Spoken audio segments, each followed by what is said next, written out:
Hello.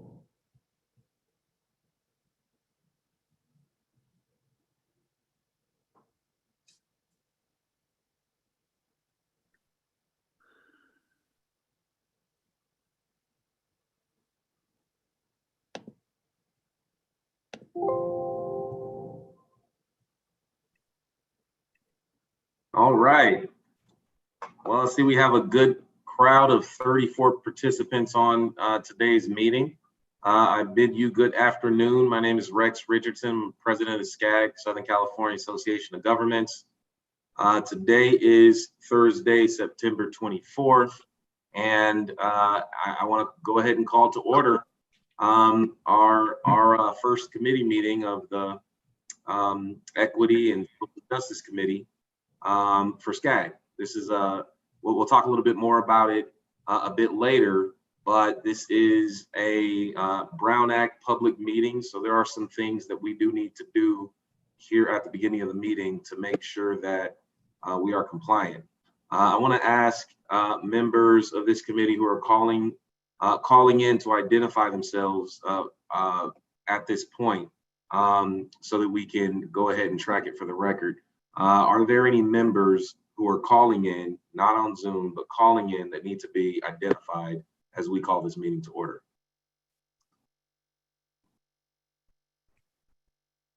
Okay, hearing none. The first meeting of our special committee on equity and social justice. It is now called to order. I'm going to go ahead and ask a member of the committee. I'm going to go with Councilwoman Megan Beeman Jacinto to go ahead and lead us in a pledge of allegiance for this meeting. So, Megan, you have the floor. Thank you, President. If everyone could please place their hand on their heart and repeat after me. I pledge allegiance to the flag of the United States of America and to the republic for which it stands, one nation, under God, indivisible, with liberty and justice. Thank you for that, Councilwoman. We are gonna go ahead and I'm gonna call one more time. If there's anyone calling in, now would be the time to identify yourself. Please do so now.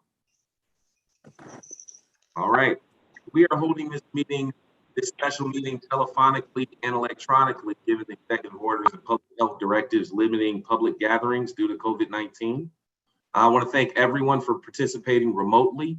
Before I open the public comment period, here are some housekeeping items. First, detailed instructions on how to join this meeting, either by phone or computer, have been provided in advance or also included in this agenda packet. For those who have joined the meeting by phone, please press *6 to mute and unmute your phone. If you wish to raise your hand to be recognized to speak, please press *9 on your phone as well. To reduce background noise, please ensure that your microphone is muted when not in use. I shall now open the public comment period.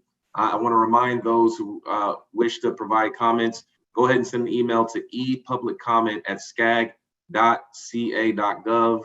All written comments received before and during the public comment period will be read by SCAG staff. That's up to 3 minutes and will be included as a part of the official record. So staff, do we have any public comments submitted by email?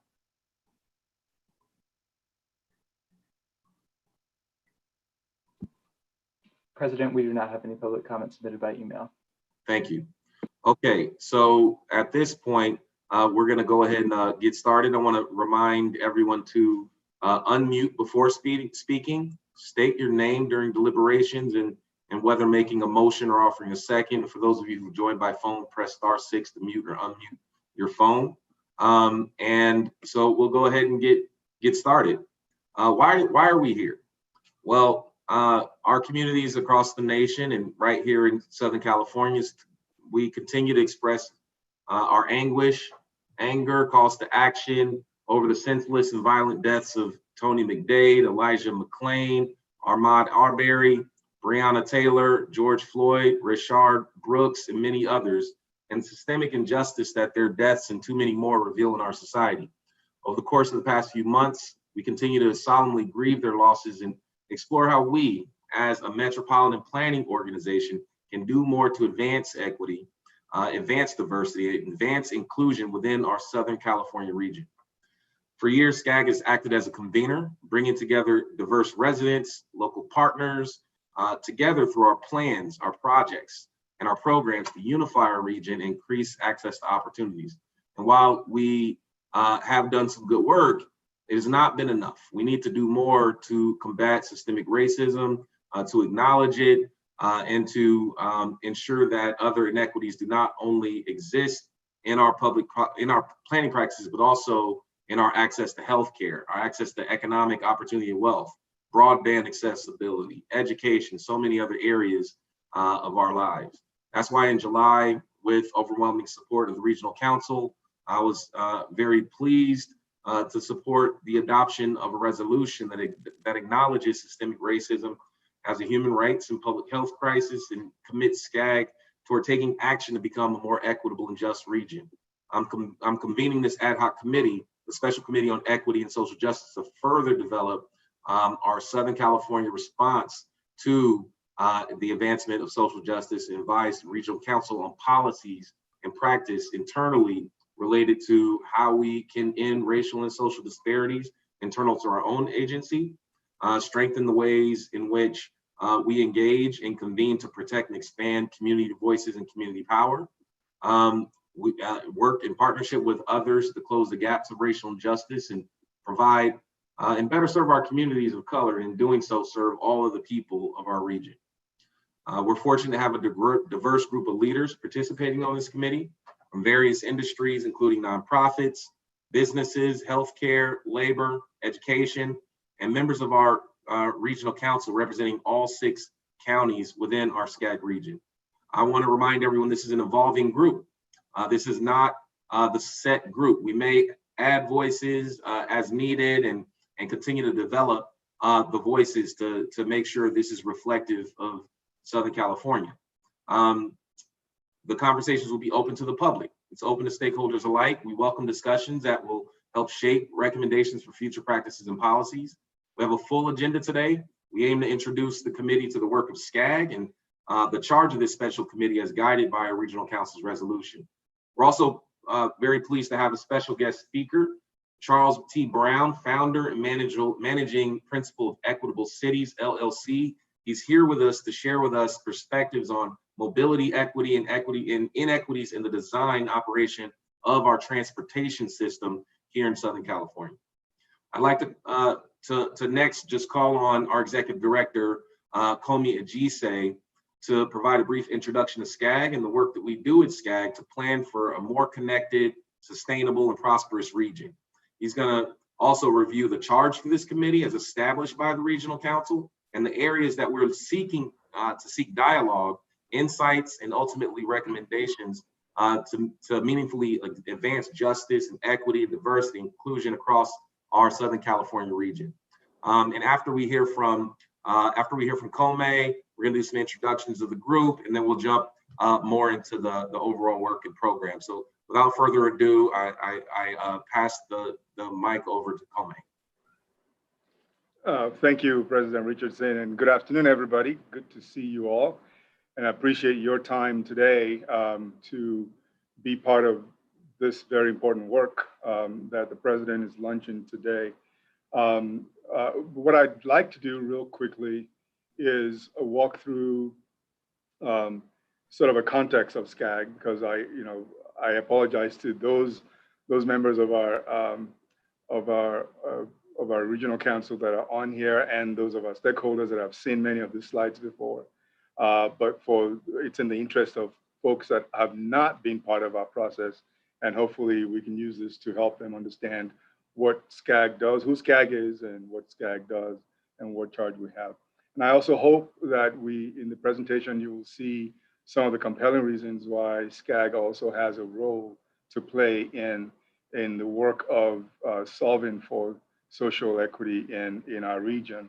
And more importantly, that you also find that your work on this committee could be helpful in doing that. So that's really the point of this quick presentation. It's going to take about hopefully 15 to 20 minutes, and I indulge your patience to get through it. And we'll obviously, if you have questions, we'll be glad to take those.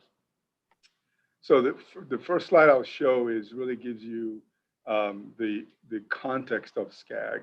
The 6-county area includes 191 cities, 19 million people. It's about almost half the population of the state. And I tell folks that it's probably our population alone is larger than about 46 states if you go by our population. So it's a very substantive region to contemplate.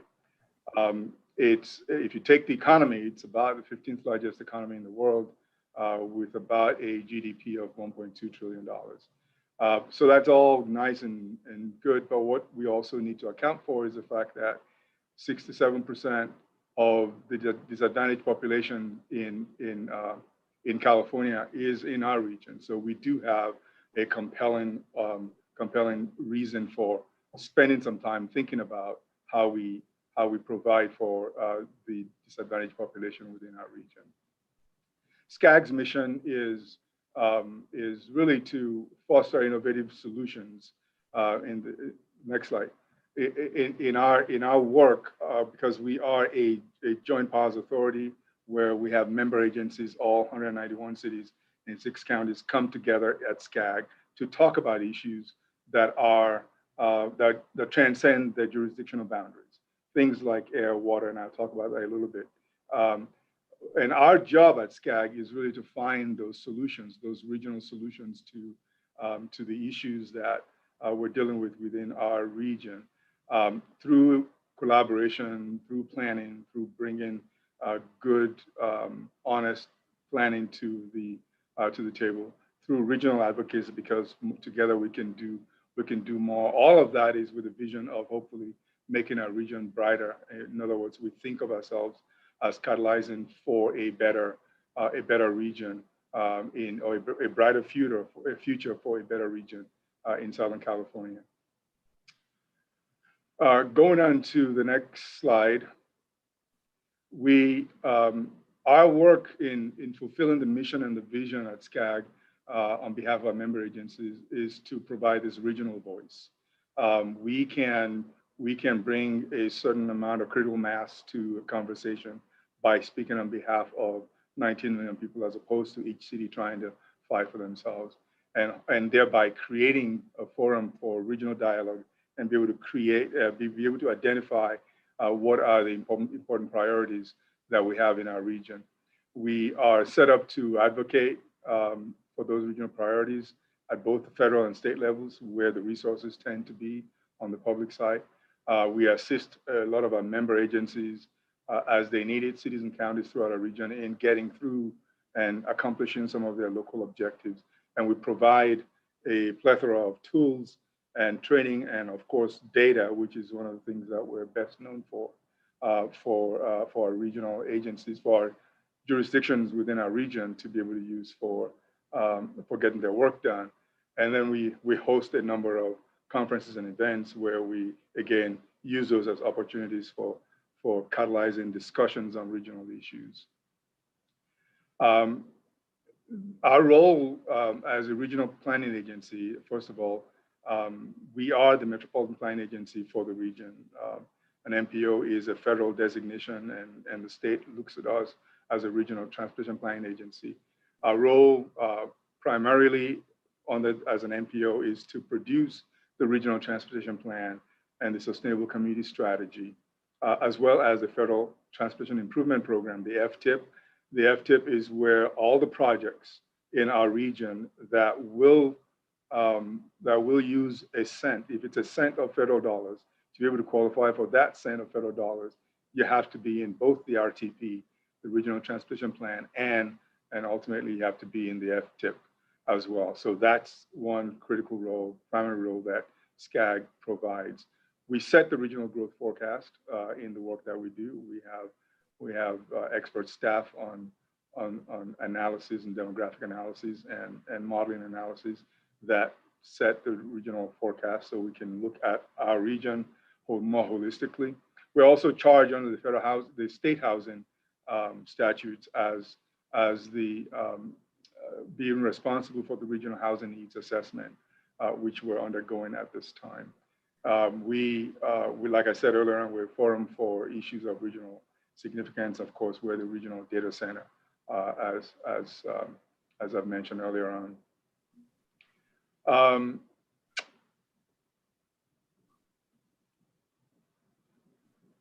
So in terms of looking at inequities in the region, I'm a slide off here. We can have a different slide. Could you go to the next slide? Okay. I'm a slide off. Go back one slide then. So in general, we are required, go forward one, go to the EJ slide, analysis of inequities in the region. Okay. As required by both federal law and federal executive order, we are required to look at environmental justice as a matter of course in the implementation of the programs that we have at SCAG.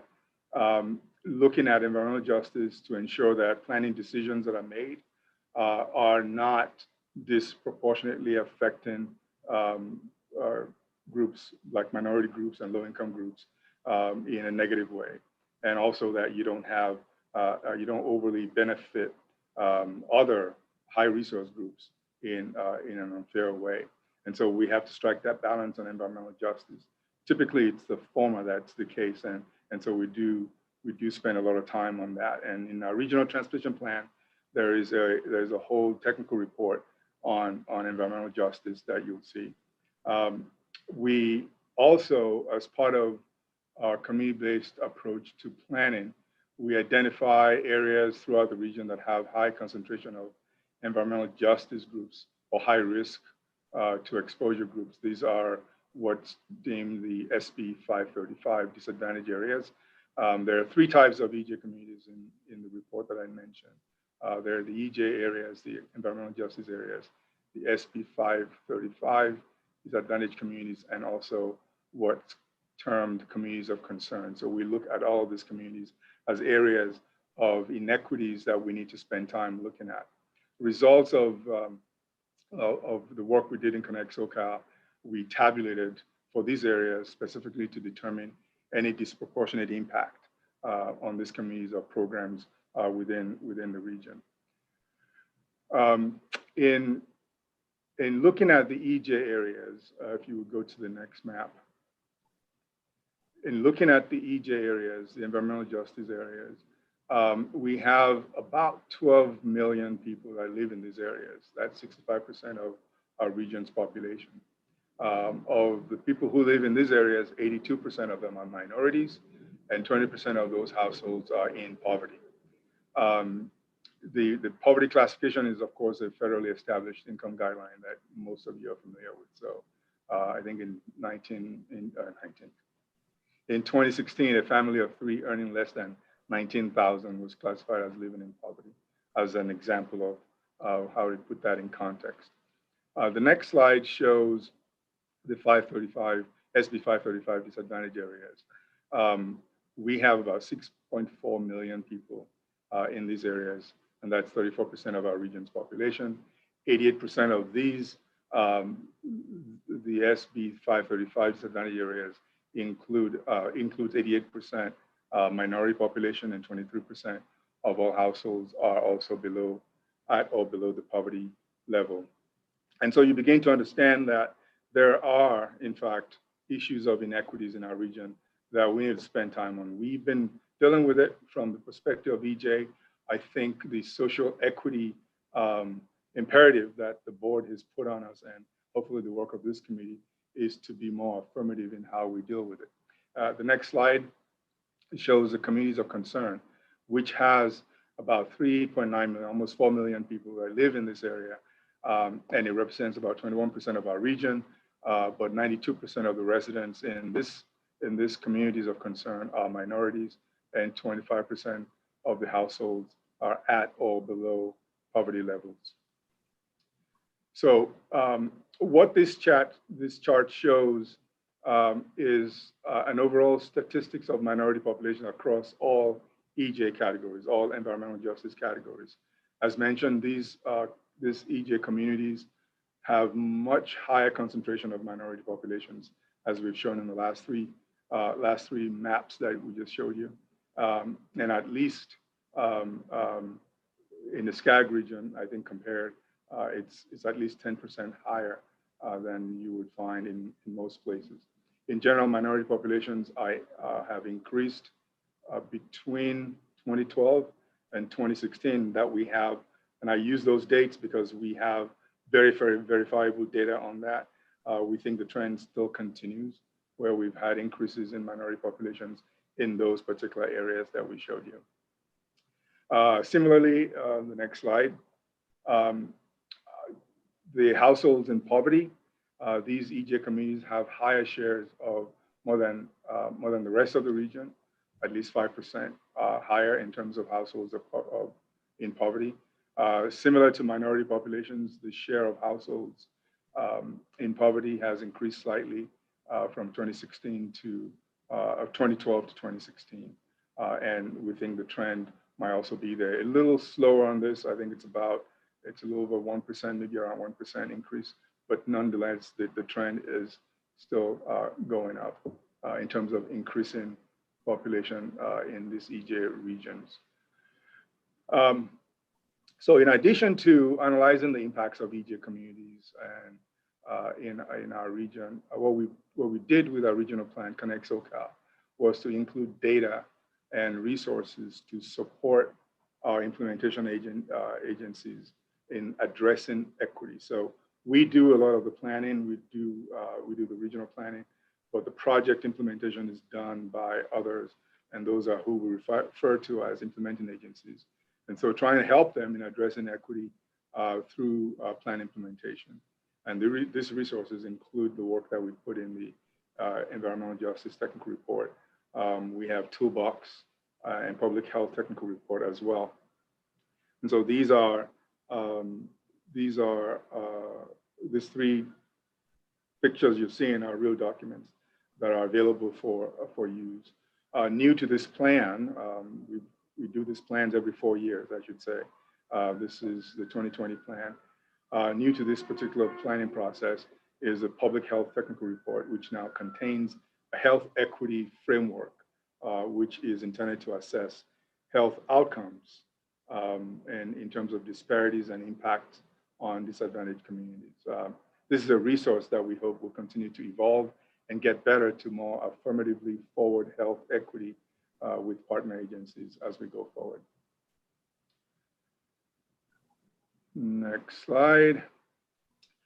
So now that our regional council has finally adopted Connect SoCal, our regional transportation plan, our attention is now focused on activities that we hope will help implement the plan. The plan is not a mandate. It tends to be a guide as to the things that are really good to do and best practices. However, we need to spend a lot of time thinking about how we could encourage those best practices to be implemented. And we do this in 3 ways. One, we provide technical assistance to our local agencies, and we also provide resources to support local planning activities.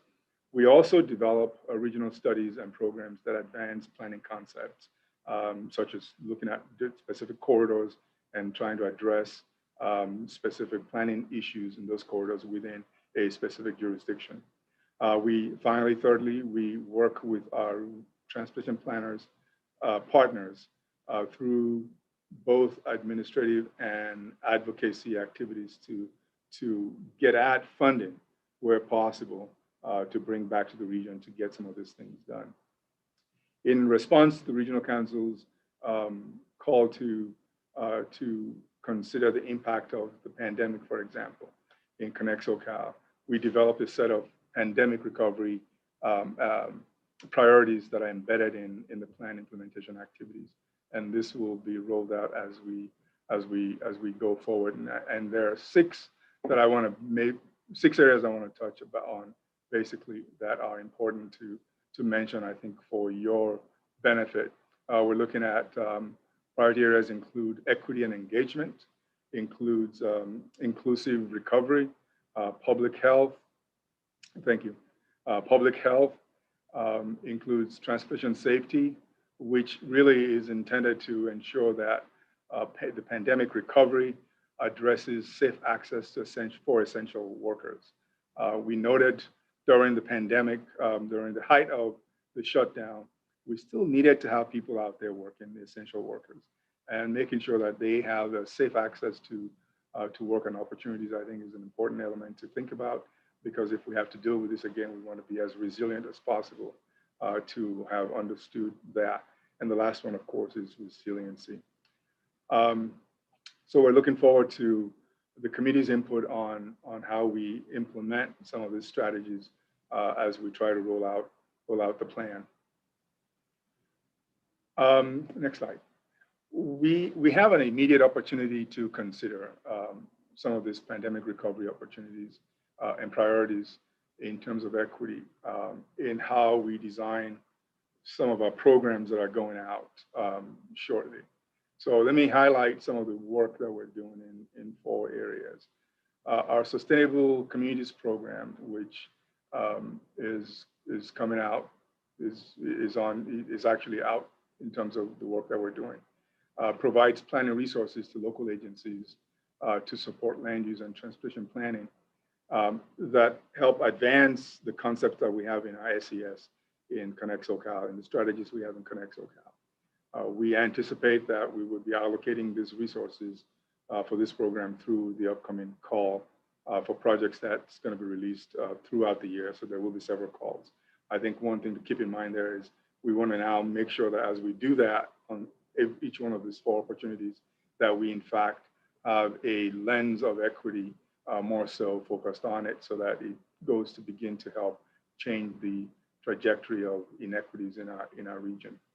We've also received planning funds from the state to develop a housing program to accelerate housing production. And that is one that we've been working with some of our stakeholders on with intention that it would help identify areas that some of our jurisdictions that are dealing with the regional housing needs assessment will be assisted in both their planning efforts and getting the housing elements done ultimately.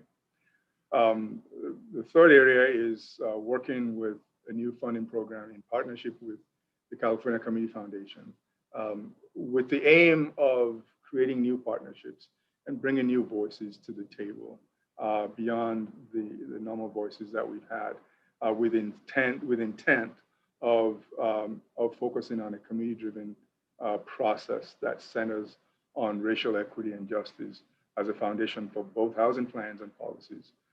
This program will provide resources to community-based organizations and other partners to basically build capacity at those levels to be able to have a good input into ultimate solutions. And then finally, we offer a series of resources to cities and counties and nonprofit partners through our Go Human program, which is a really successful program. And it aims to promote walking and biking safely through education and engagement. And we've seen this sort of take root in many cities and where the program itself has resulted in implementation of biking and pedestrian facilities to improve people's mobilities out there. Real quickly, because I don't want to take too much time. This is just a really quick snapshot of the major elements of our regional plan. I'm not going to spend too much time on it. The core vision elements are things that we've done continuously from plan cycle to plan cycle that are consistent and continue to make sense. Things like system preservation, transit as a backbone, goods movement, which is a major element of our economy, sustainable development. These are core elements of our planning process that's carried over from planning cycle to planning cycle.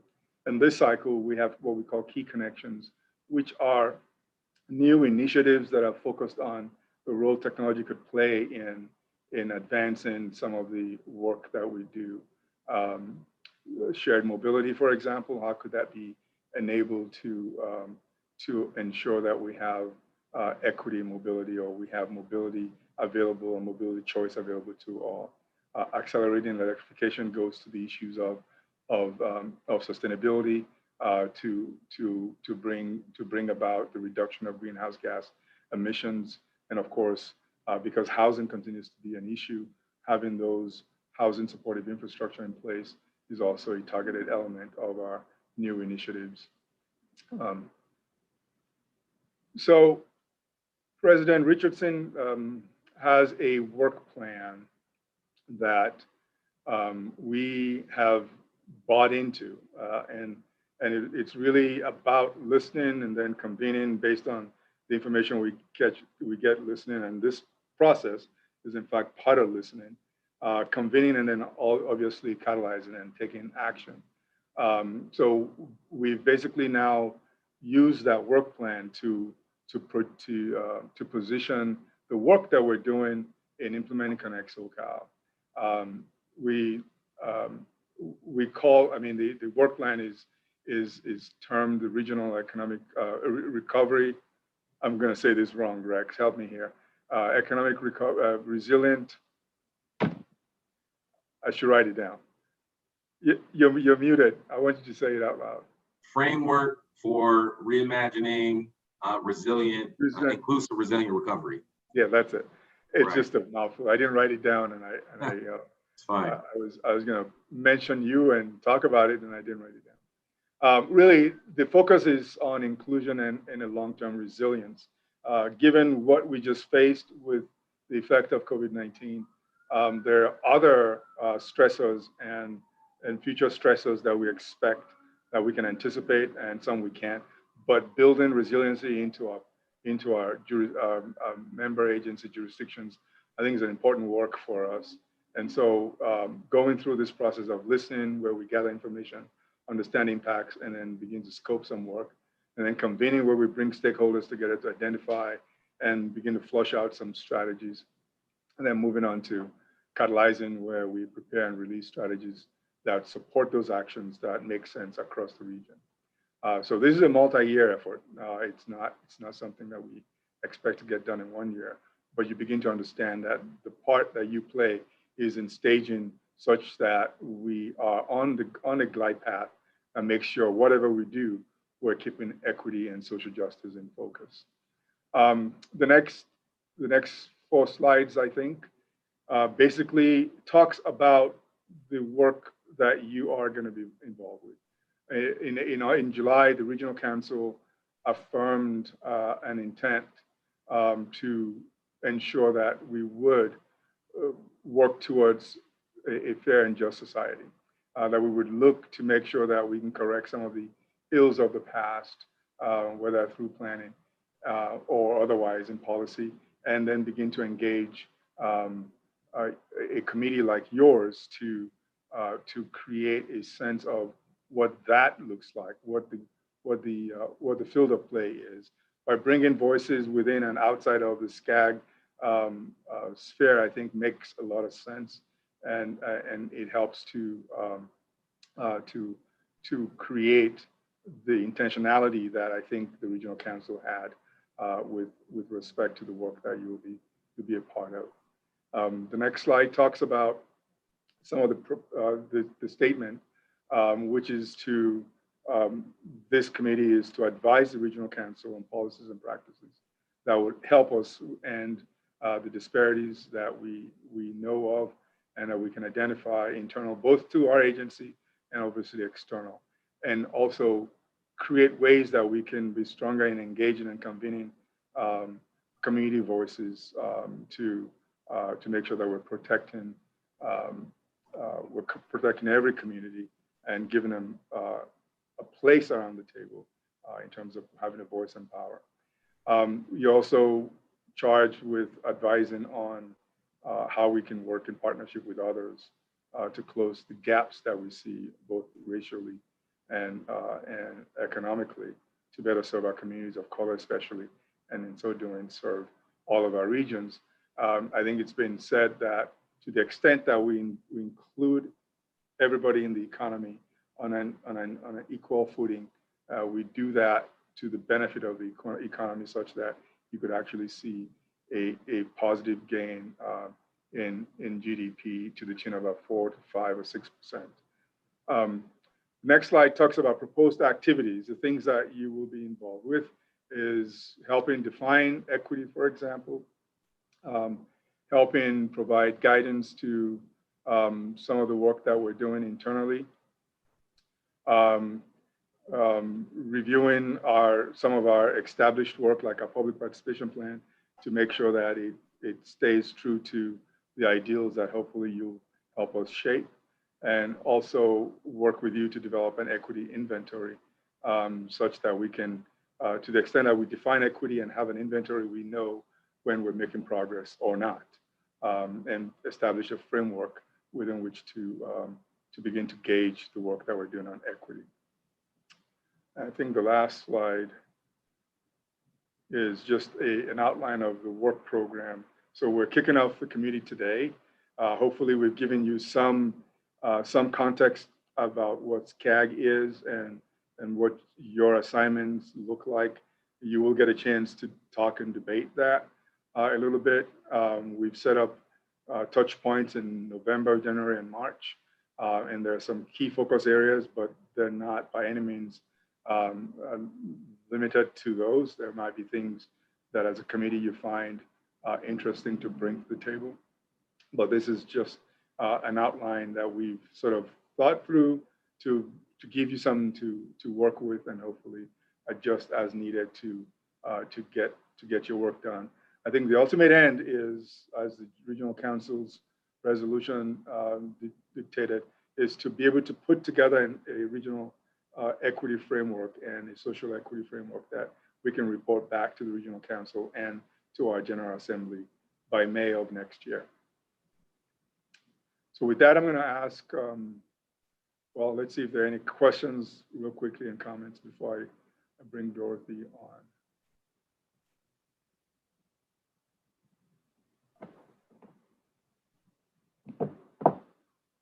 If there are no questions, I don't see anything in the chat.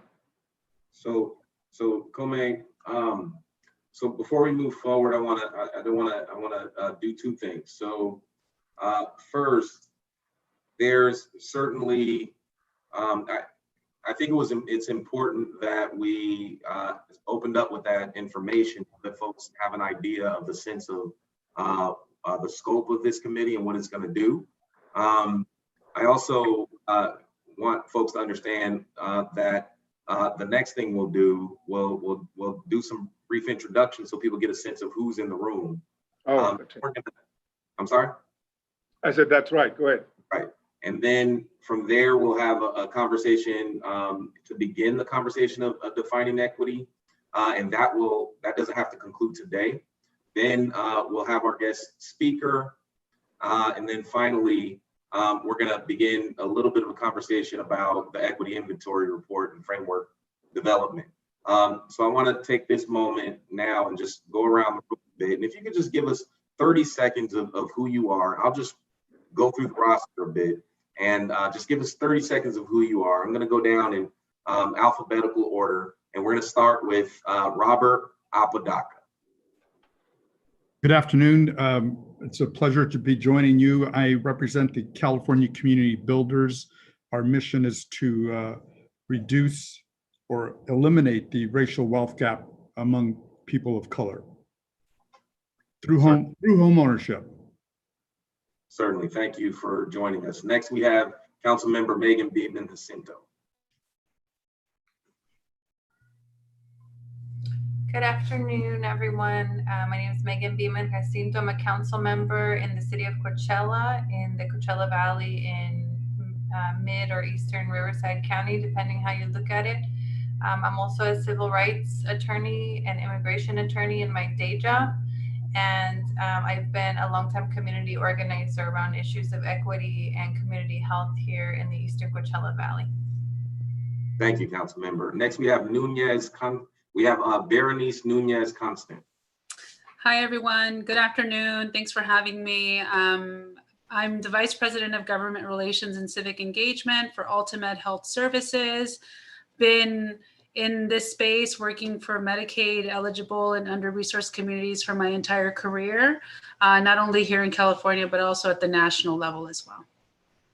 Great. And although he couldn't make it today, I want to acknowledge Michael Drake, president of UC Irvine. And then next we have Efren Escobedo.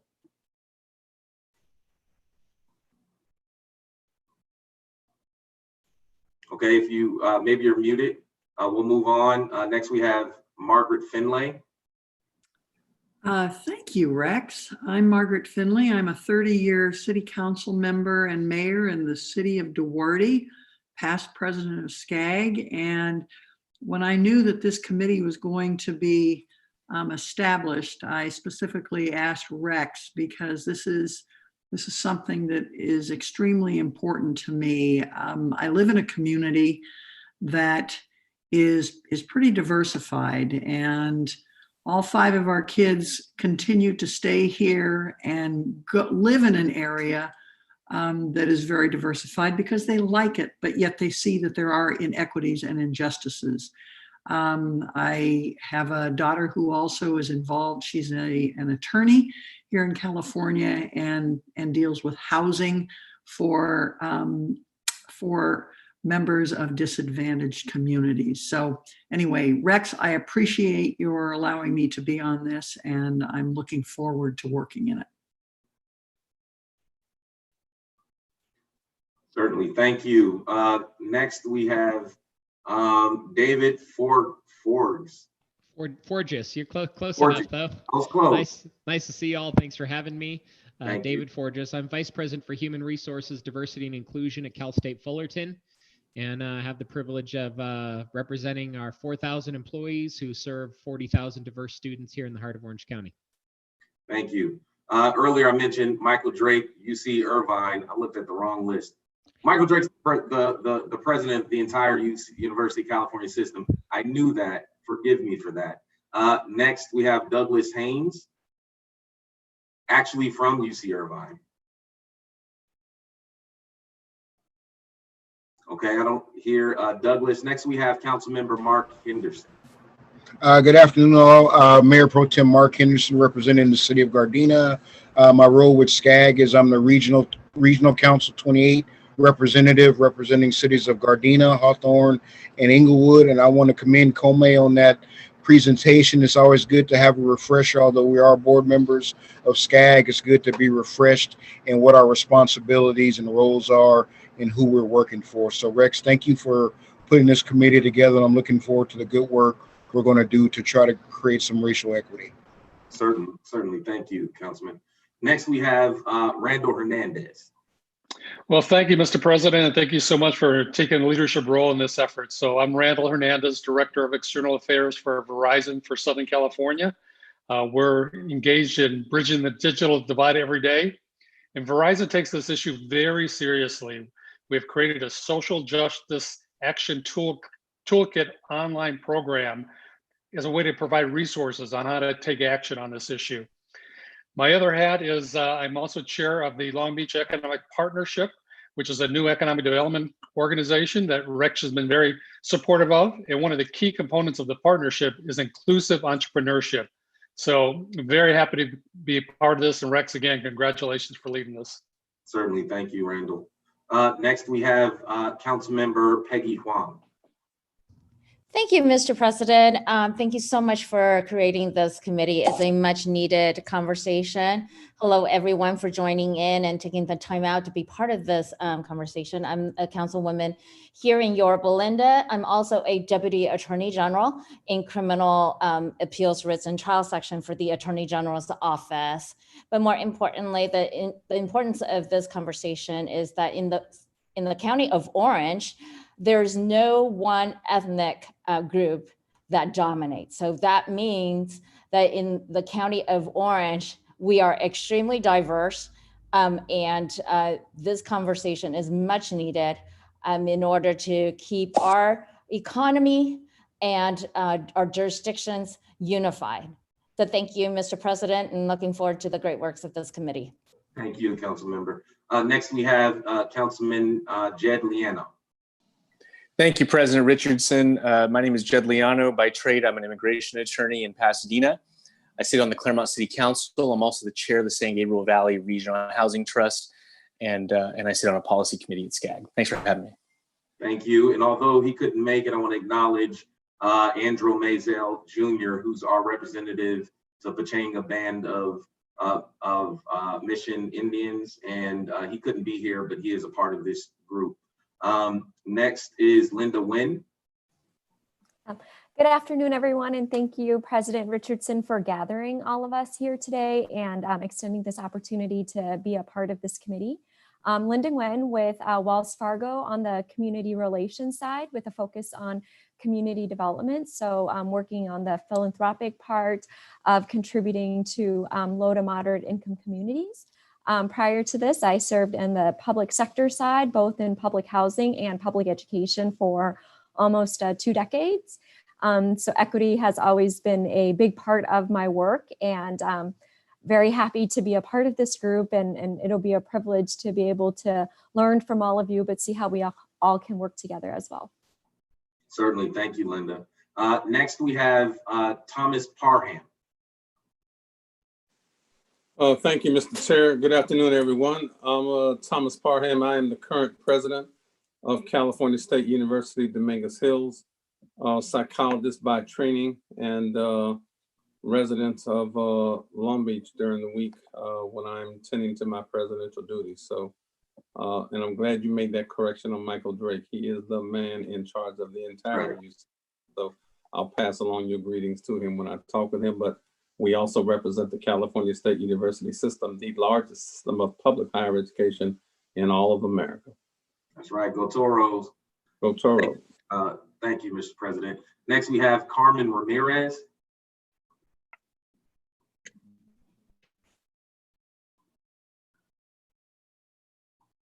Carmen, you're muted. Am I off mute now? Yes. I took myself off mute. Okay, great. Hi, good afternoon.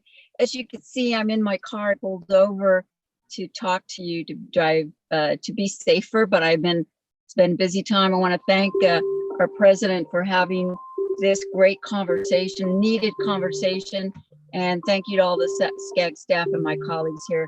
I'm vice chair of the Energy and Environment Committee, and I'm also mayor pro tem for the city of Oxnard, a city that is 75% Latino, a lot of farm workers, a lot of immigrants, and we're trying to do our best to make sure nobody's left behind. Thank you. Certainly, thank you. Next, we have Tanua Thrash Intuk. Hi, good afternoon, everyone. I'm Tanua Thrash Intuk. I'm the executive director for LISC Los Angeles, that is the Local Initiative Support Corporation. We focus primarily on providing capital, so in the form of support to affordable housing development, small businesses, and we also do a number of capacity building exercises.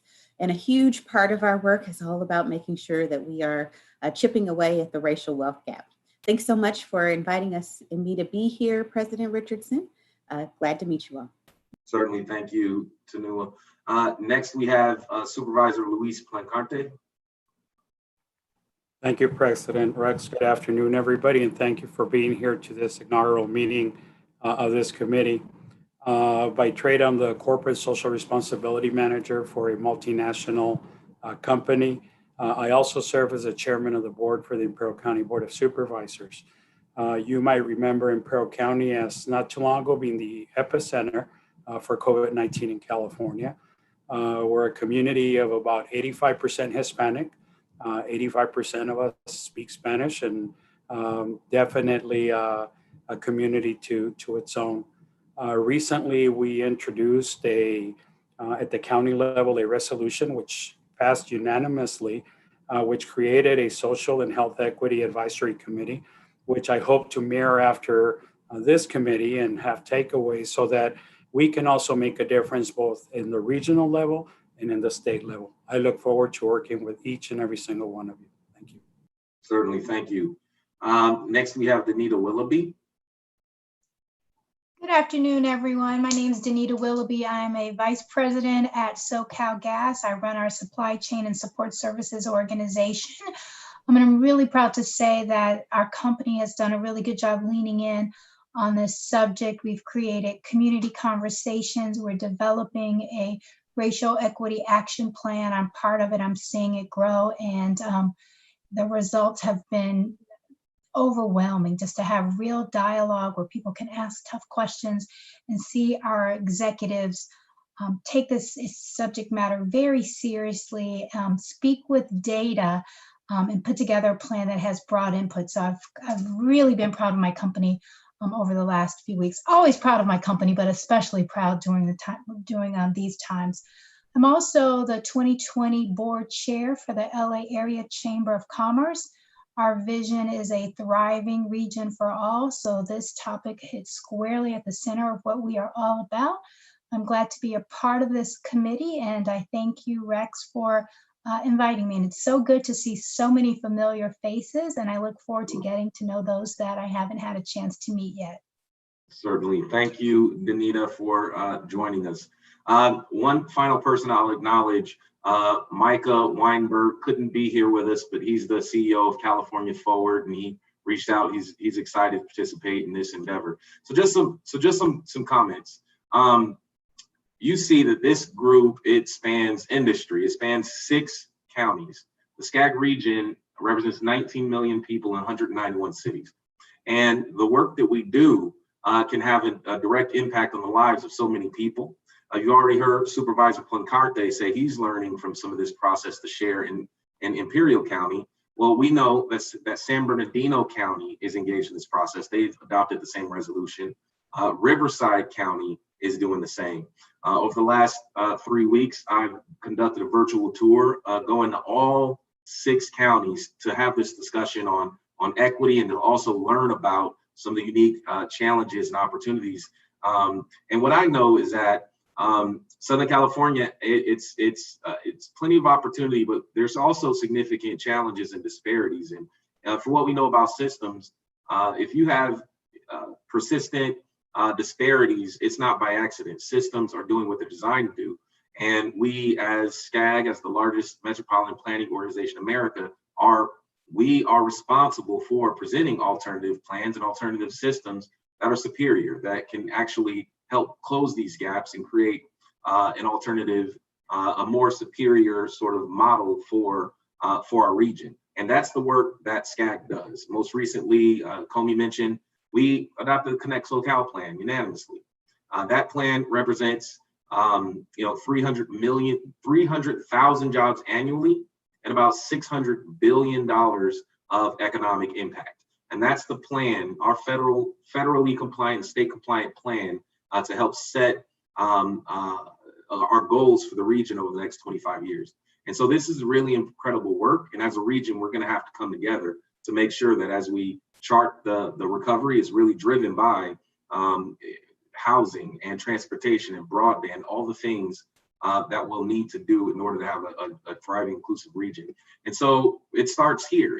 This is one of the first steps in implementing our Connect SoCal plan, is to center it on equity. And so at this point, I'm going to turn it over back to staff to begin the conversation on defining equity. So Dorothy will walk you through some of the work we've done, just trying to understand how we define equity. Again, the point I made earlier on is we need to all agree on what this is, because it can be defined so many different ways. And so here's some attempt to do that, and hopefully you'll weigh in and help us clarify and have it honed by the time your work's done. Go ahead, Dorothy. Thank you, everyone. It's great to be here with everyone. I feel like I'm standing on top of giants. Very inspiring to hear from everyone here. So thank you for your time and attention. So there we go. One of the key deliverables and as part of implementing the resolution on racial equity and social justice, staff was tasked to come up with a working equity definition. And part of, before we embarked on that mission, we did some background research. We looked at the number of peer agencies within the state and also nationally in terms of how they defined equity, including LA Metro, the Bay Area, MPO, Sacramento Council of Governments, and San Bernardino governments. And it looks like with Imperial County and other Riverside County joining in, I think we'll have some more background research to do as well. This is a snapshot of equity efforts across California. There are a number of government agencies now creating statements on racism, including equity within a policy or planning document, and also creating frameworks or action plans and next steps on how to operationalize equity. So with all of that, as SCAG staff, we wanted to create a working definition that was succinct, that was memorable, that we could build upon, and that would be evolving, could evolve if needed. We also wanted to highlight SCAG's unique position in Southern California, and also really lift up groups that were historically marginalized or left out of the process. So with that, I'll read to you the working definition at this point. At SCAG, equity is the identification, acknowledgement, mitigation, and ultimately the elimination of barriers that historically and systemically marginalized groups face in achieving socioeconomic success, and the commitment to expanding opportunities to gain power, sorry about the extra power, more power, prosperity, and wealth for those groups essential to SCAG's work and influence in Southern California. There will be a bit of time to discuss this definition. I'll let you sit on it a little bit. Just going through, we are going to come up with a glossary to explain some of these terms. For example, historically marginalized, privilege, socioeconomic success, to make sure that we all have a common understanding of what these terms mean, so that when we have a definition of equity, we understand exactly what it means. How does this relate to the SCAG region and working towards an equitable region? As we all discussed previously, SCAG's unique role to convene, collaborate, and promote best practices as a regional forum, the legal designation of SCAG as a MPO, and also under state law as a regional transportation planning agency and a council of governments. It's important that we advance equity and social justice across the region. And so what will be one of these next steps is understanding what this equity definition means for what is an equitable region. So we're going to be coming up with related terms and definitions to bring to this committee, including but not limited to health equity, transportation equity, housing equity, broadband equity, and other types of equity that this committee may deem especially significant for the SCAG region. Thank you.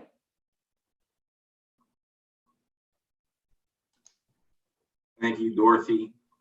So we're going to make sure that all of this is shared with the committee, and we'll certainly have time to sit on it, as Dorothy said, sit on it, think about it, and then come have a broader discussion on how we can coalesce around that definition. So at this point, I'm going to turn it back over to Kome. We have another presentation. You have a question, Margaret?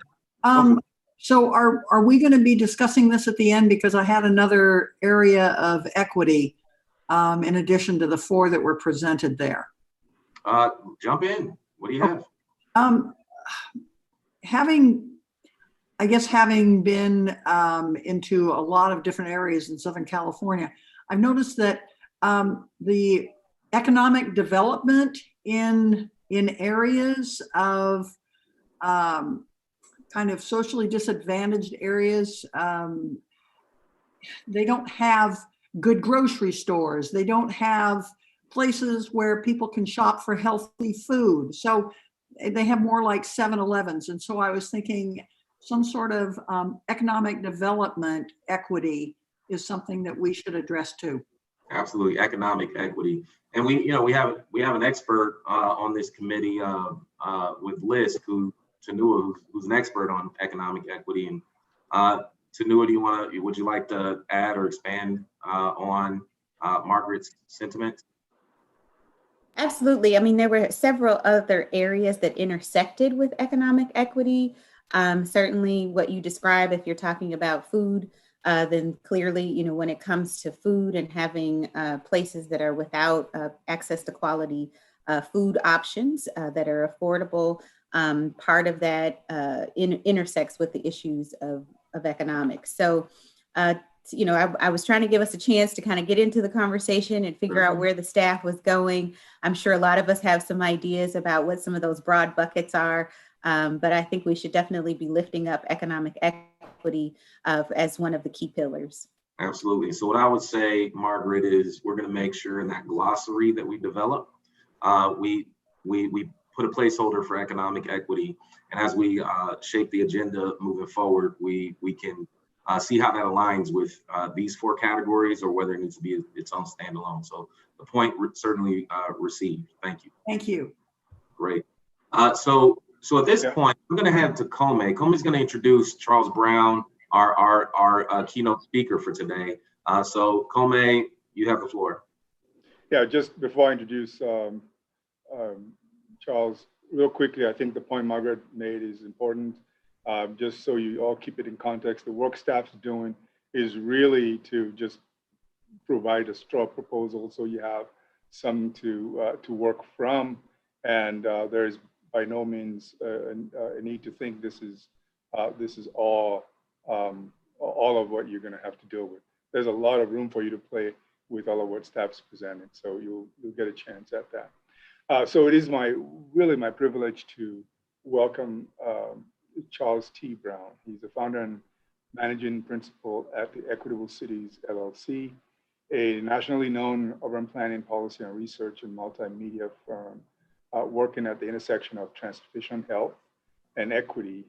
Mr. Brown serves as a senior researcher at the Alan M. Voorhees Transportation Center, and he's an adjunct professor at the Edward B. Blueston School of Planning and Public Policy at Rutgers University. He also serves as a 2020 fellow within the Yale program on climate change communication in partnership with the UpEd project.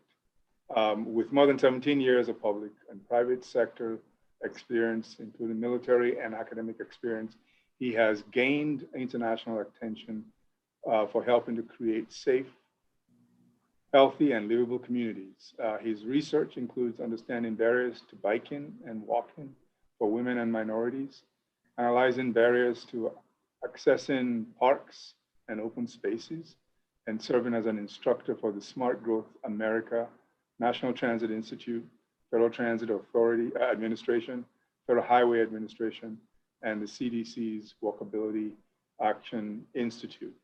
His work has been published in several international journals, as well as featured by or quoted in the New York Times and other national media outlets. He is a military veteran and a recipient of the Mississippi Commendation Medal and Global War on Terrorism Service Medal. With that, I want to welcome Mr. Charles T. Brown. He's going to talk about arrested mobility, it looks like. Yes, Kome, President Richardson, everyone at SCAG, as well as this committee, it is an absolute pleasure to be here with you today. As stated, my name is Charles T. Brown. If you can see my window to my left here, you can see I'm on the East Coast, so it's pretty dark at the moment. But nonetheless, I'm still very, very happy to be here to share my assertion of arrested mobility with you, particularly in light of current events locally, nationally, and even internationally. If you're currently on the line, I would ask that you mute so I won't get distracted by any feedback noise there. And hopefully I can speed through this presentation so that we can have time for Q&A. If you're interested in following the arrested mobility movement as it currently stands, please follow the hashtag arrested mobility. I'm also affectionately known in many circles as a pracademic, given my combined professional experience within the private and public sector as a transportation planner, and also more than a decade of experience working with and within academic institutions across the country. But I'm also equally known as a street level researcher, which is my favorite title, because I strongly believe the solution and answers to many of societal problems lie with the people, those in the literal streets that we are designing and changing for the better.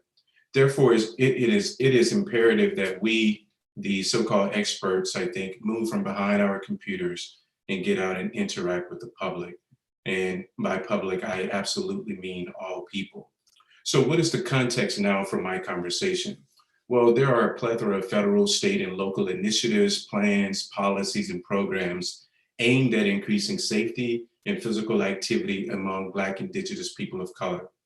However, if we look at things constructively, we will know that few, if any, achieved their goal of removing barriers to being more physically active or being safe, particularly for Black and Hispanic and Native American populations in this country. One of the most notable programs and well-meaning initiatives is the Active People Healthy Nation initiative, which is led by the CDC. This initiative's overall goal is to help 27 million people become more physically active by 2027, with the understanding that physical activity can improve health, quality of life, and reduce healthcare costs. To reach this goal, communities can implement evidence-based strategies to increase physical activity across sectors and settings. These strategies also include a multitude of things such as activity-friendly routes to everyday designations, access to places for physical activity, school and youth programs, community-wide campaigns, social and individual support programs, and prompts to encourage physical activity and equitable and inclusive access. But this program is not alone in stating that it is trying to achieve more equitable outcomes. The issue with this program, as well as many other programs that exist locally, nationally, and internationally, is that for one, these programs are ahistorical and apolitical. That is, the evidence and the strategies. They're ahistorical and apolitical, particularly in regards to the history of systemic and institutional racism within the US. Also, what you find across these programs, including Vision Zero, is that the strategies do not really highlight the role of state and municipal law enforcement in discouraging and denying physical activity or increasing safety among Black, Indigenous people of color. Also, equitable and inclusive access is usually listed as a foundational element within these plans and programs, but not explicitly as a desired outcome or goal with any tangible organizational commitment to funding that works with and in Black communities. And then there is no mention of the overwhelming data that highlights the magnitude of unconscious bias in the criminalization of Blackness in America and brownness in America, particularly in light of the current climate. And then lastly, these strategies that we hear, all the great talk about equity, et cetera, do not specifically discuss the need for institutional changes, particularly around increasing diversity, equity, and inclusion, not only internally, but also externally. So what we've done is we've deemed these as social determinants of health that we need to address. But the reality is that once you know history, these are political determinants of health. And so they've been over-politicized and whitewashed in all attempts at achieving real equitable outcomes in communities across America. And so what is element? Well, some of the foundational pieces of equity, equity for me is first that it involves trying to understand and give people what they need to enjoy full and healthy lives. Secondly, and this is really important, is that equity is the presence of justice and fairness within the procedures, the processes, and distribution of resources by institutions or systems such as your own. So it's not just the attempt at equity, it's about the attempt of seeking justice and fairness. If we're not seeking justice and fairness, then we're just paying lip service to equity. This is important because, see, equity, when you're really doing this equity work, you're not putting on an equity lens, as most people like to say, or equity isn't some desktop exercise. Equity really requires an understanding of the underlying or the root causes of inequality and oppression within our society. But you can't stop there though, because we live in a very intersectional world with multiple social identities. And so as you consider the ways in which you're going to address equity, you must think about these things for yourself and for your community. The first question being, Which identities do you think about most often? Is it your race? Is it your gender, your ethnicity, your sexual orientation, or your age, or even your communication background? Which identities do you think about least often? I'm here to tell you that the identities you think about least often are more likely or most often the identities that are left from the table when decisions are made. Which of your own identities would you like to learn more about? And which of your identities have the strongest effect on how you perceive yourself? And then lastly, which of your identities have the greatest effect on how others perceive you? When it comes to the last two, I can't help but say it's my race. It is my race, it is my race, it is my race. But then the question is, why focus on race? They say, Charles or Charlie Brown, why do you focus on race in the context of transportation and mobility? Well, I have chosen to prioritize the race conversation in my transportation equity work in order to broaden the narrative on transportation planning and mobility. I am strongly committed to leading and centering race in all transportation decision-making processes, because too often race is glazed over in planning, research, and policy development that makes assumptions about the communities we're tasked to serve. Instead, what you find in the definitions of race or the analysis of race is that proxies such as income, age, sex, education, and access to vehicles are often used as an alternative to avoid centering race-based issues. And so given the history of structural racism and its impact across the country, and particularly within communities, it is often overlooked and unacknowledged. Yet race is very pervasive and unmistakably harmful to everyone, systemic racism, that is. So the social marginalization and inequities that racism cultivates in housing, education, employment, the built and social environments, and healthcare are felt across generations, but most acutely among Black, Indigenous people of color. So because of this, I recognize that systems of cultural oppression and racism need to be acknowledged and repaired by the entities that help create them. If there is a transportation agency across the country, no matter if it's at the federal, state, regional, or local level, it played a role in helping to create and perpetuate the systemic racism that we're now trying to address. So I'm here to say, as planners, as engineers, as policy and other professionals, we have a professional and a moral obligation to acknowledge that the uneven development of our cities and the resulting racial and health and wealth disparities are the result of systemic racism ingrained within the planning profession and all other professions. So why focus on race? Because your race determines where you live. That is not causation, but that is correlation. And in the context of Los Angeles or the SCAG region, here's what you can see. Here's the evidence. The proof is in the pudding.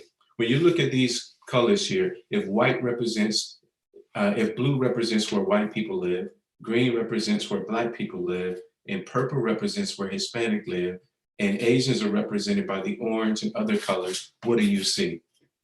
You know what you see. What you see is racial residential segregation that is by design, but it has implications. For instance, on a national level, what we know is people of color, in particular Black people, between 2008 and 2017, were 72% more likely to have been struck and killed by drivers while walking.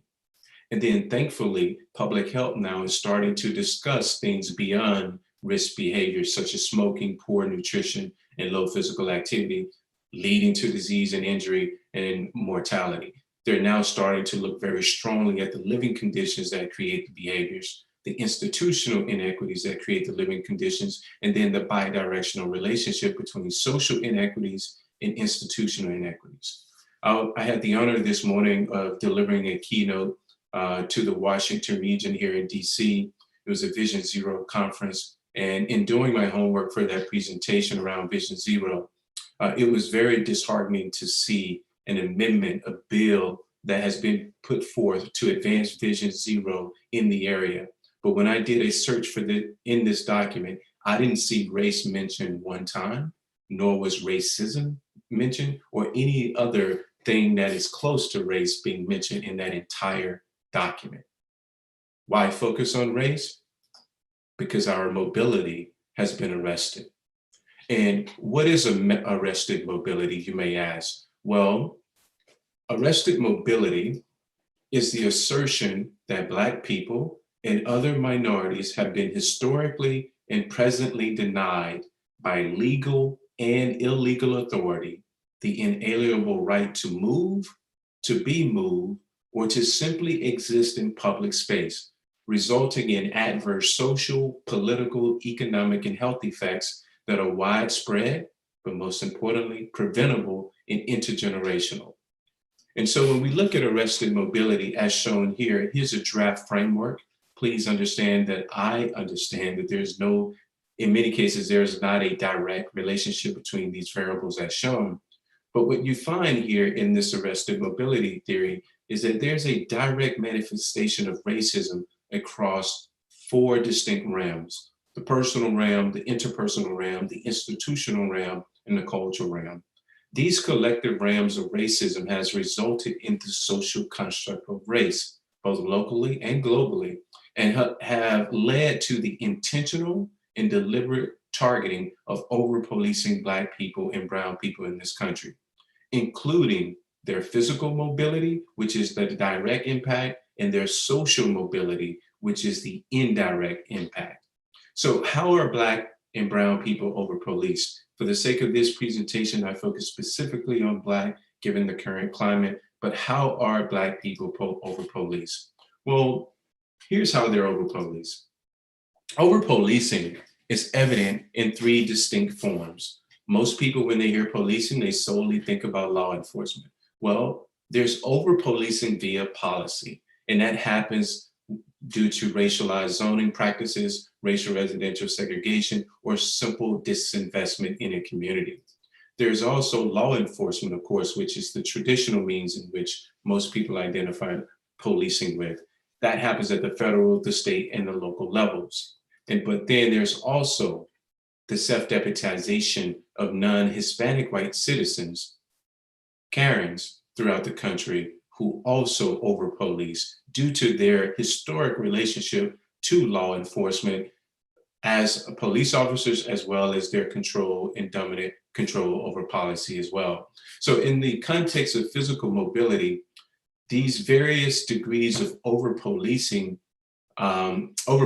impact on Black mobility are evident and overwhelmingly supported by data across all the different modalities. So whether we're talking about walking, biking, driving, taking public transit or private transit, hopping a ride via rideshare, or using a micro-mobility device such as an e-scooter, we see arrested mobility. And so for the evidence on this, I think it's important for you to understand that it's not just an age thing. Here's a beautiful picture of my son, Camden. Camden, if living in Tampa, Florida, could have received a ticket. He's 3 years old. Or you may see over-policing manifest itself even when you're riding on the neck of your father. Again, understanding how over-policing arrested physical mobility of Black people in America is of critical importance, not only to the CDC, but also to the regional planning governments, the advocacy groups, and everyone committed to increasing safety and mobility in Black and brown communities across America. The next question you may ask, well, Charlie Brown, is there evidence to support arrested mobility across different modes of transportation, as I have mentioned? Well, let's see what the data and the evidence say, but let's start with walking. One of the more recent and notable cases of over-policing Black mobility via walking or running in the US include the shooting deaths and murders of Ahmaud Arbery, who was jogging, Trayvon Martin, who was walking, and Mike Brown, who was also walking. Both Ahmaud and Trayvon were murdered by self-deputized non-Black citizens in America. And Mike Brown was murdered by law enforcement, allegedly. So what does the data reveal? Well, the data shows that in looking at a case out of Jacksonville, Florida, it was called Walking While Black, 55% of the tickets in that particular study were issued to Black individuals, even though only 29% of the total population identified as Black. Blacks were also 3 times more likely to receive a ticket than whites, and the residents of the city's 3 poorest zip codes were about 6 times as likely to receive a pedestrian citation. And I don't know if you all are familiar with the case of the sister, Quayle Nelson. She was a Black single mother and a college student who lost her son in a hit and run while crossing the street to their apartment after getting off of the bus at the stop located across a divided highway in their town. She was convicted by an all-white jury of reckless conduct, improperly crossing a roadway, and second-degree homicide. But here's what happened. Later, the man who killed her son was later found and admitted to drinking and taking painkillers on the night he killed Raquel's son. I'm here to tell you, if you see this place where this incident took place, you too would have taken the same route that she took, given the conditions of the built environment in that area. But that's walking. I wish the arrested mobility piece had just stopped there, but it doesn't. It also extends to cycling. So whether it is the Chicago study, which was done by the Chicago Tribune, which found that not a single white majority area was listed in its top 10 for bicycle tickets, despite the biking popularity in the white areas, such as Whitetown and Lincoln Park, or the study out of Tampa, which I'm going to show you some more evidence for, or some of my own studies, which I've done looking at barriers to biking. What we find here in these studies is that in Tampa, between 2003 and 2015, Tampa police issued over 10,000 bike tickets. 79% of those tickets were issued to Blacks. They make up only 26% of the population. During that same period, at least 142 bicycle tickets were issued to kids aged 15 and under, including children as young as 3. And so then in Oakland, in the Bay Area, 60% of all bicycle stops included Black cyclists, even though the city's population is only about 25% Black. We move south to Texas. Twice as many bicycle citations are written in majority Black neighborhoods than in majority white or Latino neighborhoods in Austin, Texas. And so in Austin, 321 bicycle tickets were issued in a low-income majority Black community, whereas only 5 were issued in Lincoln Park, a wealthy majority white community. So that's 321 bicycle tickets to 5. We know if you've gone to Austin, you're more likely to see non-Hispanic white males and females on bikes than anyone else in the city of Austin. But it doesn't end there. Of course, there's arrested mobility in public transit.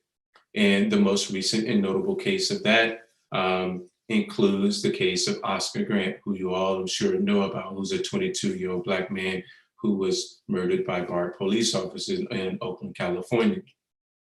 But the data also supports to show that arrested mobility happens elsewhere.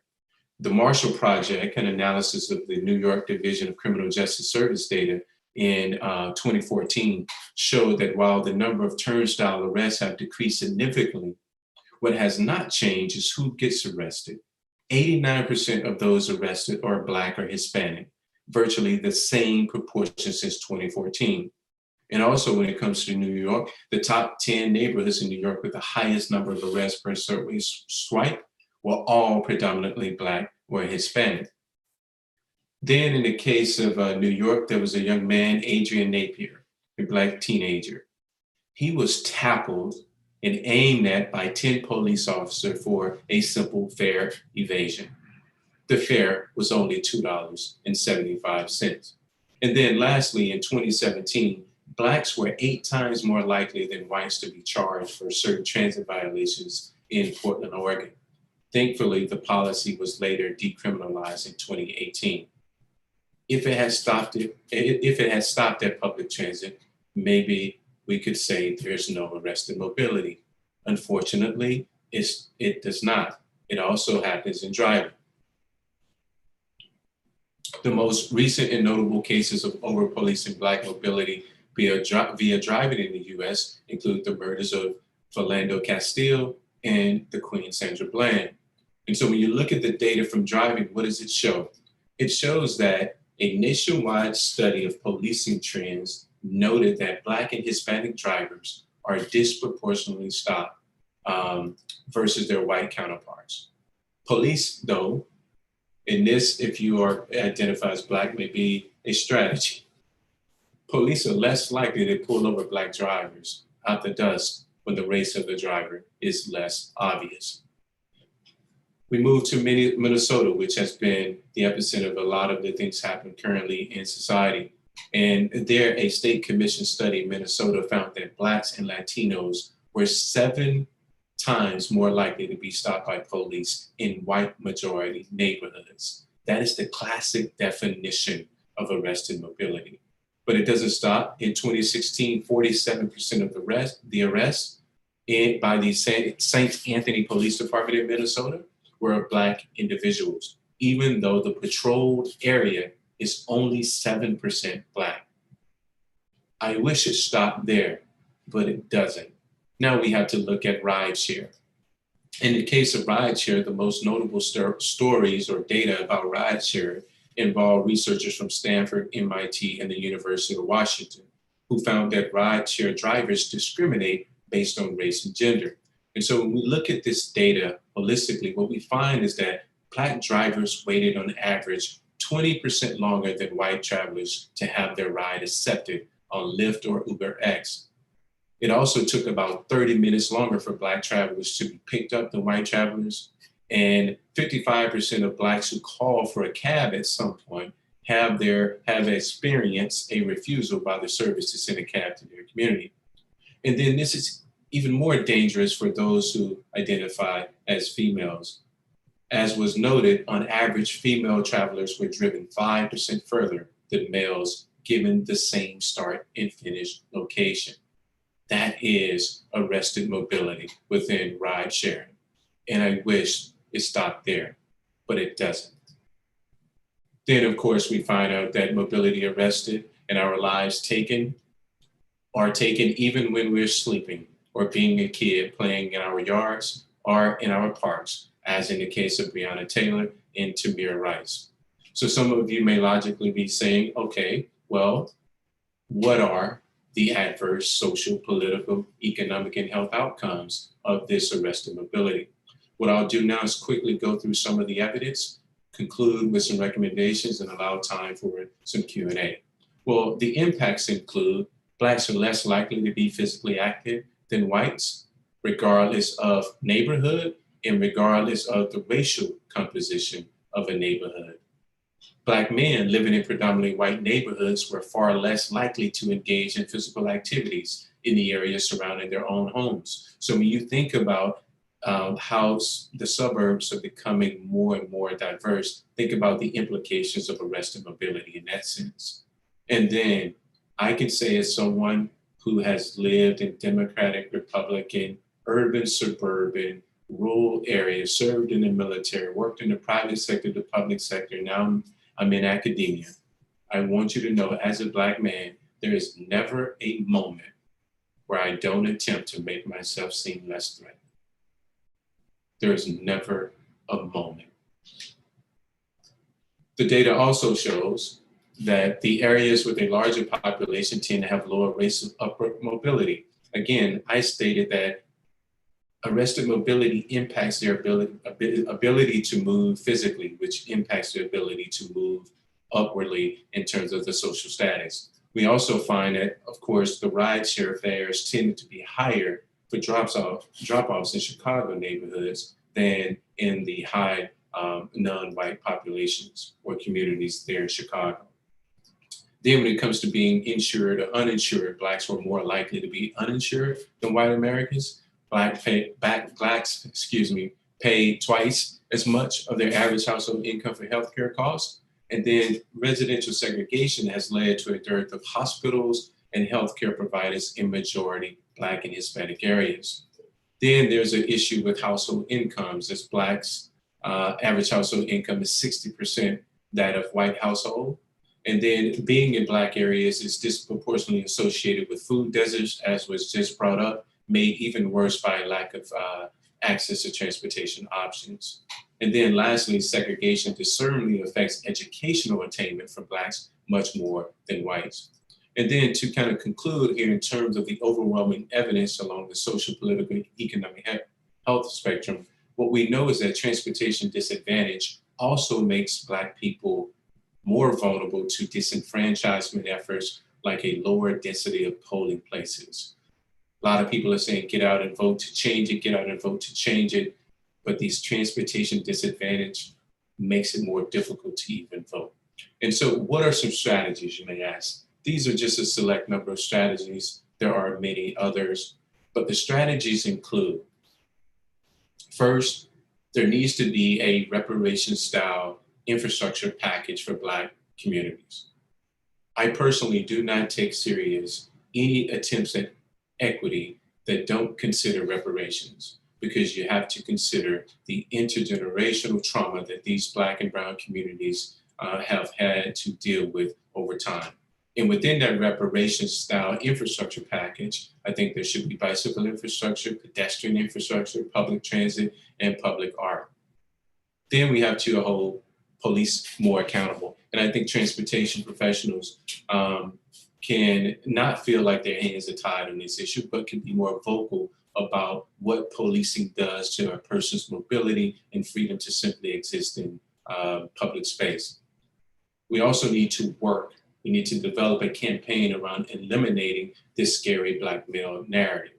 That scary Black male narrative is behind a lot of the psychology that ends up with Black and brown males being killed. You all have had cases like that recently. I know it's a very sensitive topic, so I didn't want to touch on it, but I didn't want to not say anything because I want you to know that I'm aware that it happened, but given the sensitive nature, I decided not to show pictures, etc. Then there's also the need for more and better data that is focused on the experiences and lives of Black and brown people. I can tell you as a researcher, it is very hard to find disaggregated data along the racial and ethnic lines. And so we need to advocate for better data. We also need to advocate for penalization of race-based 911 calls. It's gotten to a point now that if you are a non-Hispanic white citizen and you call the police on a Black or brown person, you may be calling for the death of that person. It is just that serious. And then we need to work to reverse some of what racialized zoning has done in America. If you know anything about what zoning has done and what it is, it was one of the first tools of racism in this country.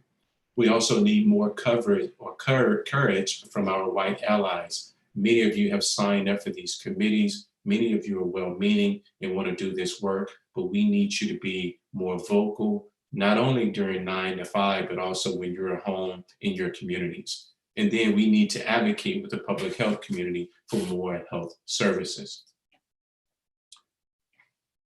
And why is this important? Well, because too often as a racialized Black man in this country, most people come to me and say, Charles, I understand.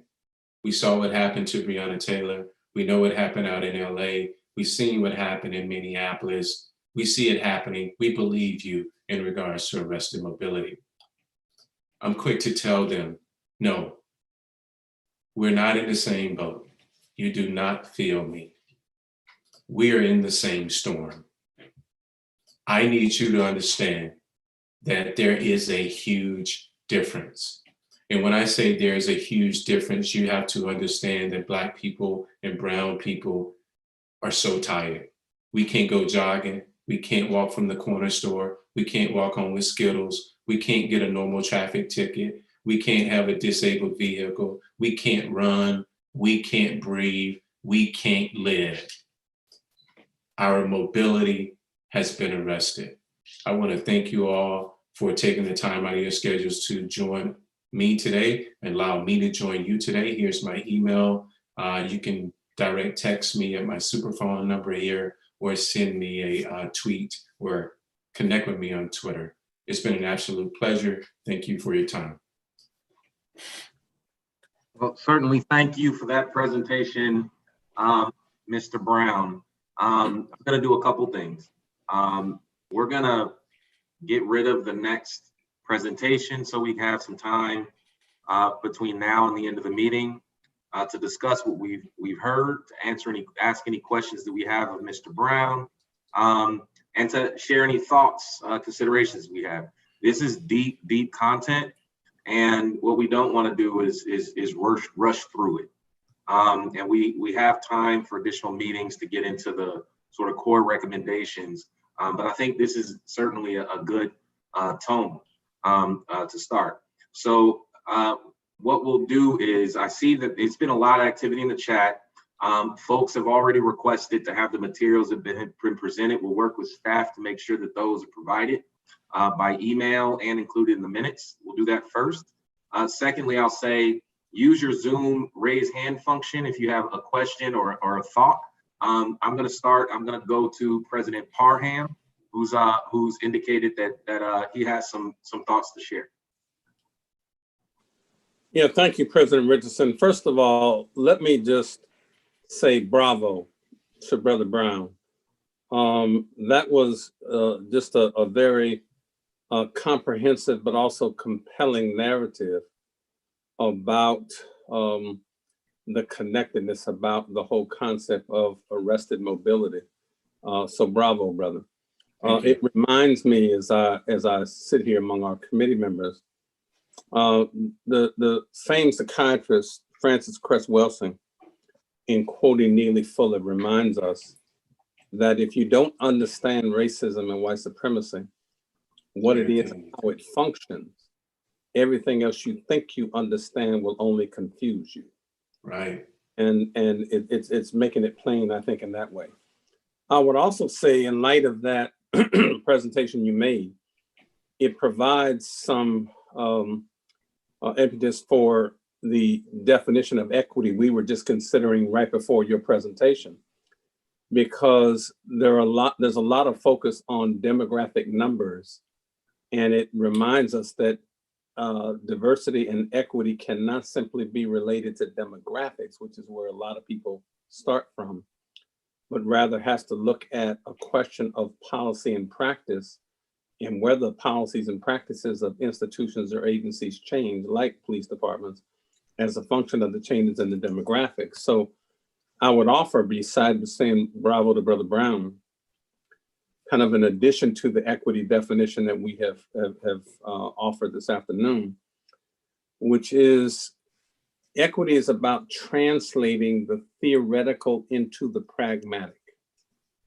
in order to devise humane, non-racist public policy, eliminate obstacles and barriers, and create real and authentic opportunities for marginalized people that help them to be more full participants in a just and equal society. And I would simply offer that one amendment to that, but bravo, brother. Bravo. Thank you. Rally, I'll mess it up, it's getting late. Do I attend a session such as this and hear someone quote Dr. Welsing, Cress Welsing? So thank you for that. Let me know I'm in the right place. That's the African Centered Psychologist in me, brother. So yeah, right on. Okay, thank you.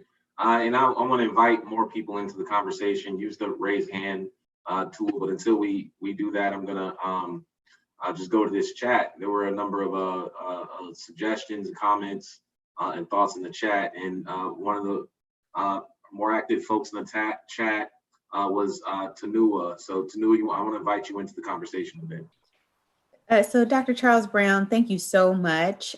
These are not photos that we, like to see, want to have to see as Black people, as all people. But thank you for putting them in the context of where the people are. I'm an urban planner by training, and it is one of the professions that has very few Black women in it. And I went into it because I grew up in South Central and knew that I wanted to be able to change the urban environment. But one of my aha moments from today is, I started the conversation talking about economic equity because that's what I spend my day doing. And what I call in the chat arrested economic development, because people aren't able to move economically. But what you laid out here today reminds me that I can't even get people to schools and to jobs and to economic opportunities because they can't walk there, they can't bike there, they can't drive themselves there, they can't take public transit, they can't take a ride share. We have to figure out what are the safe passages even for people to be able to access the economic potential opportunity out there. So thank you for that reminder. And as I think about translating this, as we move forward in this conversation, I'm going to be very interested in thinking about what we do as cities. You know, what are the transit ways that people, what kind of experiences are they having? And where is the intersection with over policing in some of those public ways, be walking, biking, what does that look like, and trying to understand some of that data locally.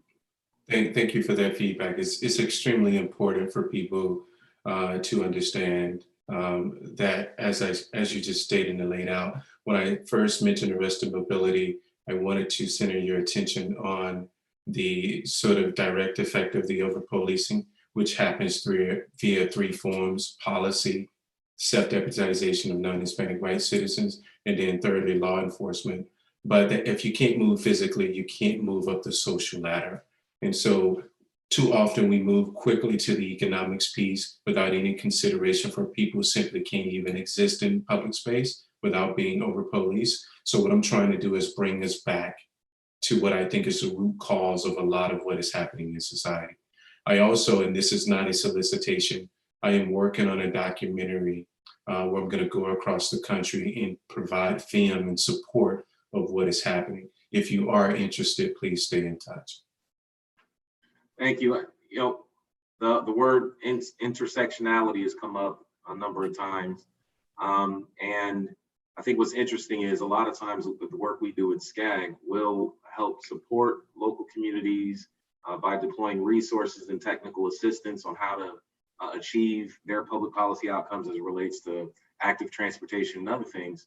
And when you had the slide, Dr. Brown, when you had the slide that talked about what your recommendations are, you mentioned a campaign around eliminating the concept of the scary, the threatening Black man.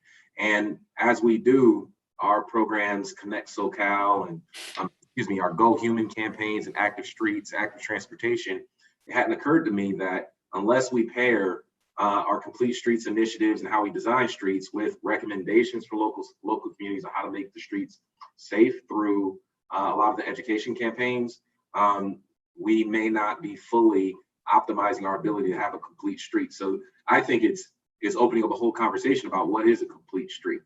We've talked about complete streets as, thinking about the tree canopy, thinking about different, multi-levels of modality.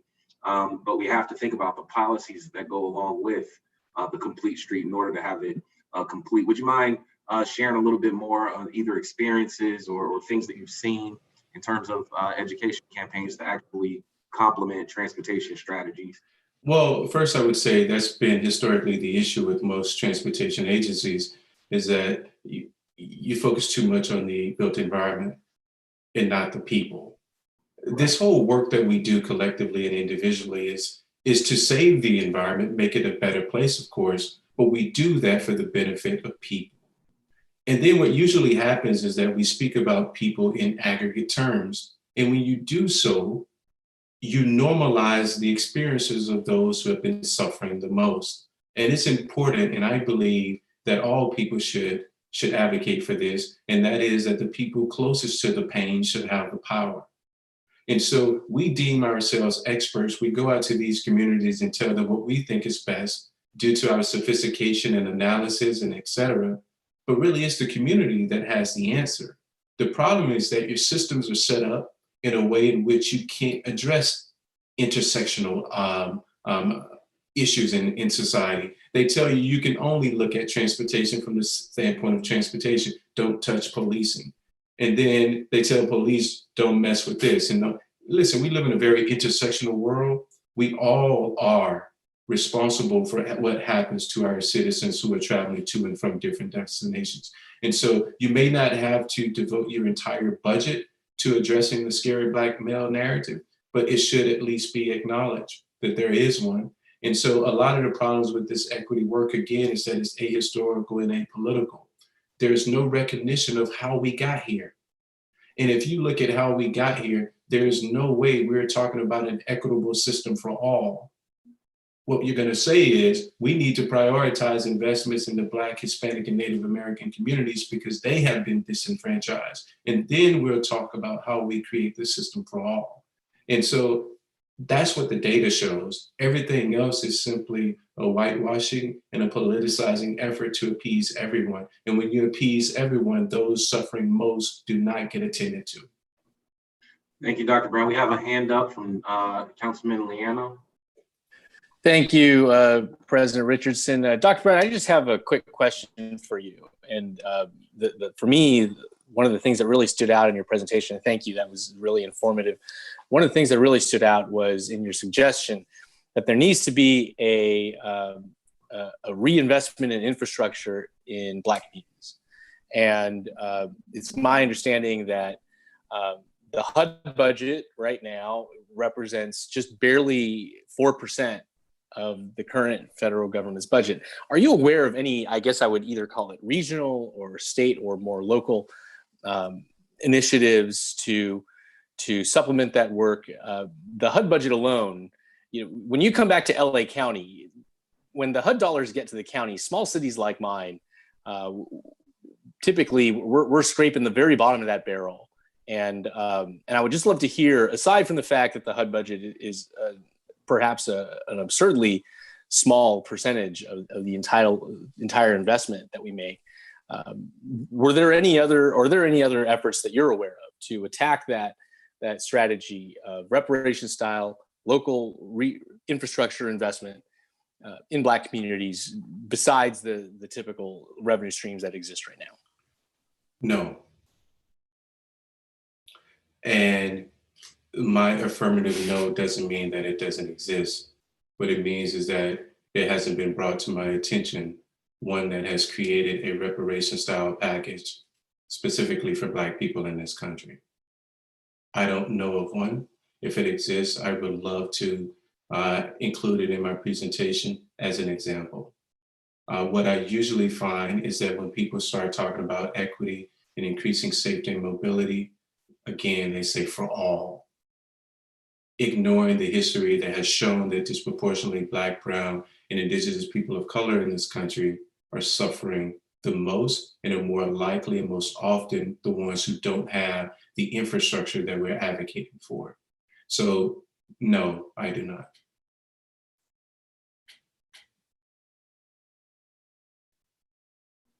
Thank you. Well, I don't see any further hands. I want to say thank you to Dr. Brown for the presentation. It certainly was thought-provoking. I think, sometimes dealing with race, it's difficult to have the conversations. And sometimes people don't lean in and engage because they don't necessarily, they may not feel confident in engaging in the discussion without making a mistake or saying the wrong word or presenting themselves in a way that isn't true to who they believe that they are. And I would say this conversation is very different than the typical traditional SCAG conversation, but that's the way it was designed. We wanted to start by acknowledging anti-Blackness and its role in sort of the broader context of equity and the work that we have to do. I think this was actually the perfect presentation, the intersection and connection between racism, anti-Black racism, and the different modes of transportation and mobility. And very clear examples, and some of them were very difficult to watch. I followed these stories, and I'm a father of young children, and I don't like seeing certain things. But I understand that we have to be rooted in reality as we shape policy for the region. We can't have the conversation as regional leaders. How can we expect our cities, our city leaders, and our communities to have those conversations? So thank you, Dr. Brown. We are going to wrap up a little bit early. I'm going to open it up one more time. If there's any other suggestions or comments from the body. If not, I'll go ahead and give my final comments and next steps. Is there any other conversation? You want to raise a hand, chime in, anything else?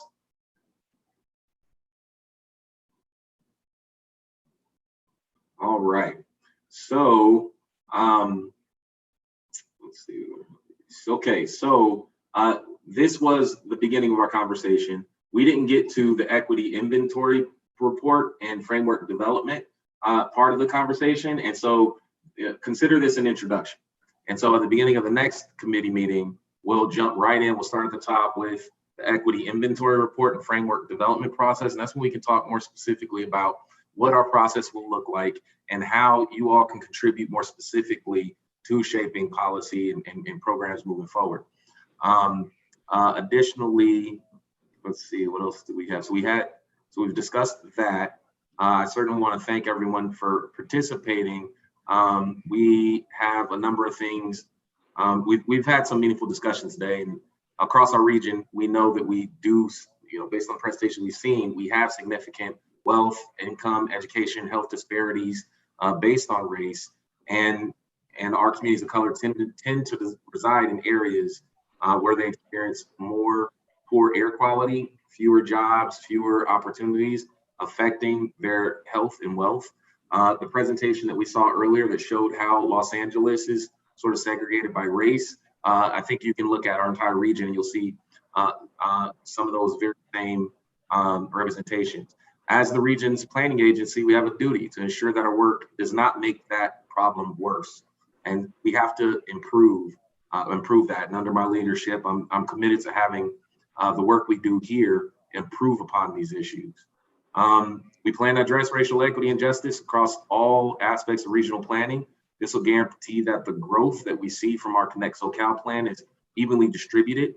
And that's important to folks like Jed, who just raised up. Small cities need to be able to, dive in and see benefits from funding as well. So we need to make sure the plan is evenly distributed and the region as a whole sees their lives improve, not just some community. We have ambitious work plan ahead for this committee. I look forward to putting in meaningful work. I thank all of you for your participation. It is immensely appreciated. And I want to just call on Kome to offer some final comments before we adjourn. Thank you, President Richardson, and I want to thank Charles Brown for the presentation. I thought it would be seminal in the work of this committee to have a real understanding of what the issues are, because oftentimes we talk about equity and racial injustices, and you don't have a good context for it. And I think for the work of the committee, really the intent of today's meeting was to just get all of us centered on understanding what the issue is that we want to grapple with. And I hope the meeting has done that. And I appreciate the conversations both on chat and online on that matter. So thank you all for taking the time. I think we had a reasonably successful meeting that you all have been here, but hopefully this creates some thinking about what we want to get into at the next meeting in November. So we have some work to do, obviously, at staff to put this in an agenda package for you, and we look forward to being able to do that and meet with you the next time. Fantastic. Well, thank you all for participating with us today. I'm sorry, was somebody chime in? Okay, thank you all for participating with us today. We'll go ahead and let you have the rest of your afternoon back. Take care.